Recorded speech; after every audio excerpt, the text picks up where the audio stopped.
समोर जावं लागणार आहे। 7 दिवसाचं अन्नत्याग आंदोलन झालं, 7 दिवस लोय।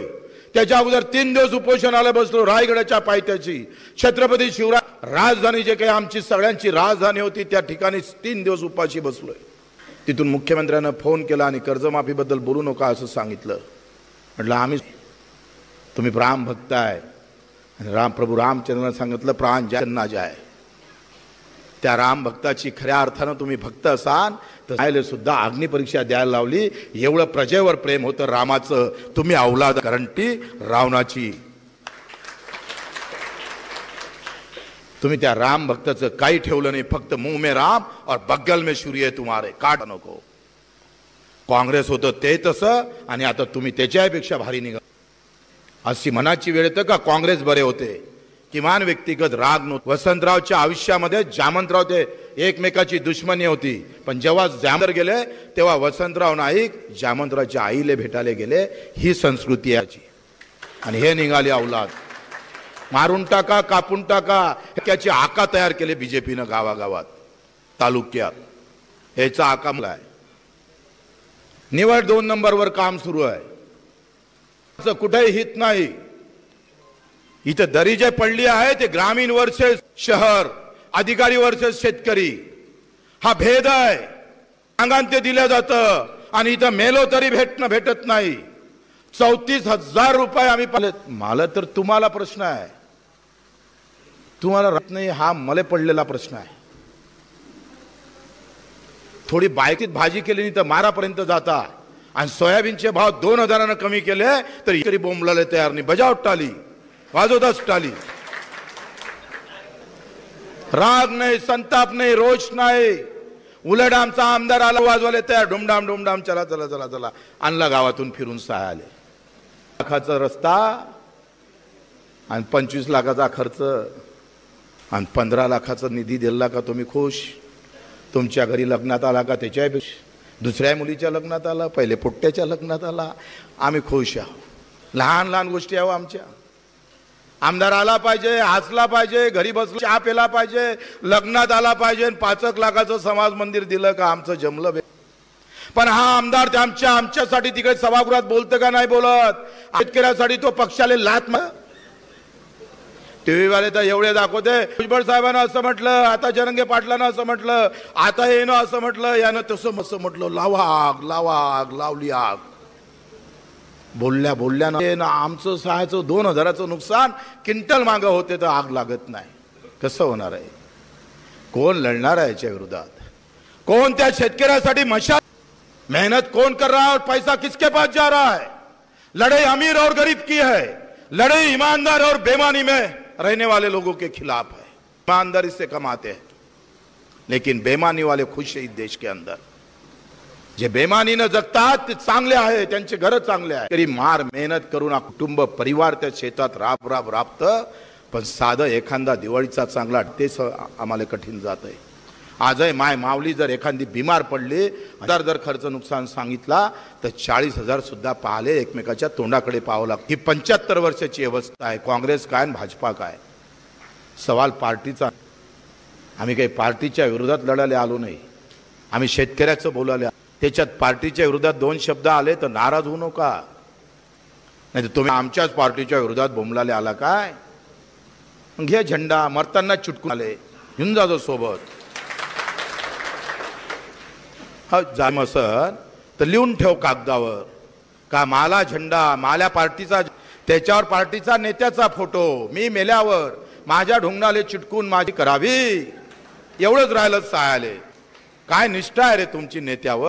जे माय 9 महिने पोटात बाळ ठेवतं तिच्याबद्दल तुम्हाला बेकार वाटत नाही, पण नेता श्रद्धांजलीचे पोस्टर गावागावात लागतं रे। 6.5 लाख शेतकरी मेला, एकाने साल्यानं श्रद्धांजली अर्पण केले नाही। पूज्य बाबासाहेब आंबेडकरांनी घटना आणि घटचा अधिकार दिला, तो व्यवस्थेवर वार करायसाठी दिला।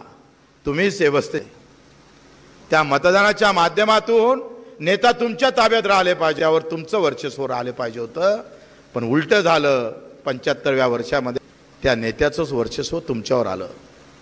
मतदान की कीमत ही कम हो गई, वोट का कोई पावर नहीं रह गया। जिसकी पार्टी बड़ी उसका नेता बड़ा और उसका आमदार और खासदार बड़ा। तुमचं राहिलं काय?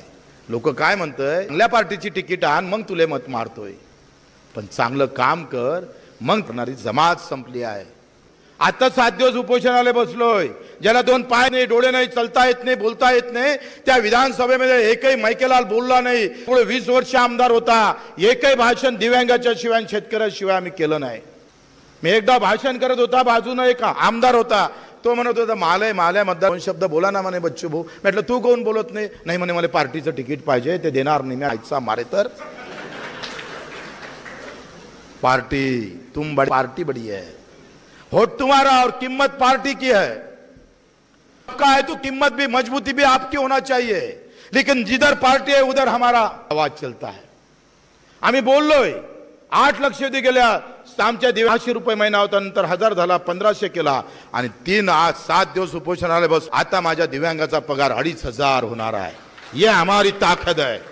त्याच्या बापाला द्या लागल. ह्या श्रीमंताकडे जाणारा माझ्या दिव्यांग बांधवाकडे नेला.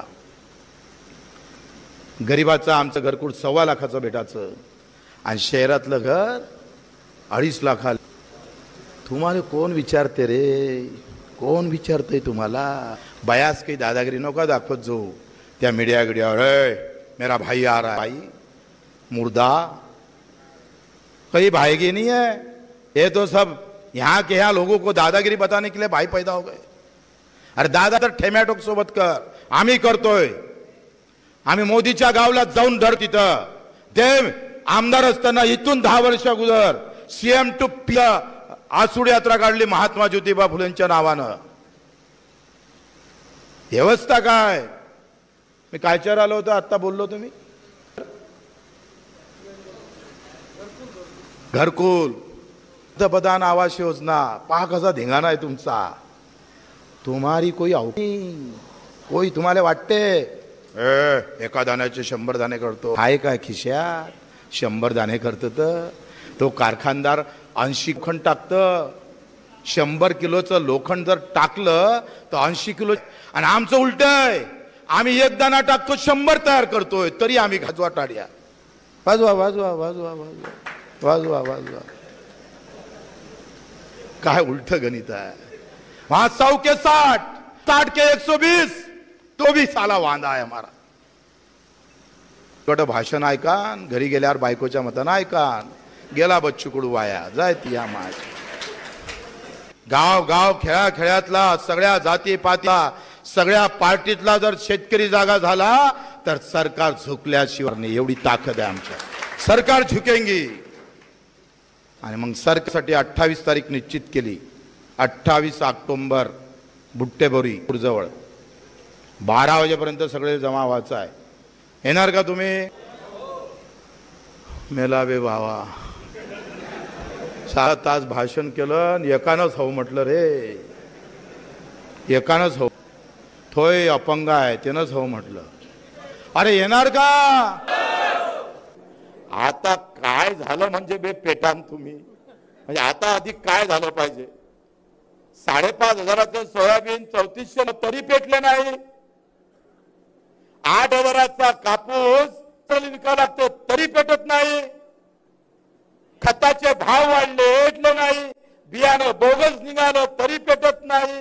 डुकर सगळं साते तरी तुमची थंडी होत नाही. आता काय केलं म्हणजे तुमचं जमून उठा. कधी पेटून उठा? मला तर तुमच्यावर खरं तर ते पुस्तकवाले काका गेले असं याच्यात लिहा ना. काय उभा लावला काय होतं? कधी कधी आम्ही पाहतोय का चुलीचं जमिनी म्हणून गॅस आणला आणि त्या हॉटेलवाले आता मुळावते लवकर तपलं पाहिजे म्हणून. आता तुमच्या तपासाठी कोणता गॅस? म्हणजे तुम्ही तपा. केवढे थंडे आहे रे तुम्ही. ना आवाज आहे, रोष आहे, राग आहे. कधी कधी आपलीच आपल्याला चिड येतं. करतोय तरी कोणाचं का पेटून उठत नाही? राजकारणी लोकच्या डोक्यात घातलेला धर्म आणि जात आणि पार्टीचं निष्ठा तुम्हाला पेटू देत नाही. पावळे बनते 20% तर आम्ही पाहतोय निर्माण करतानाच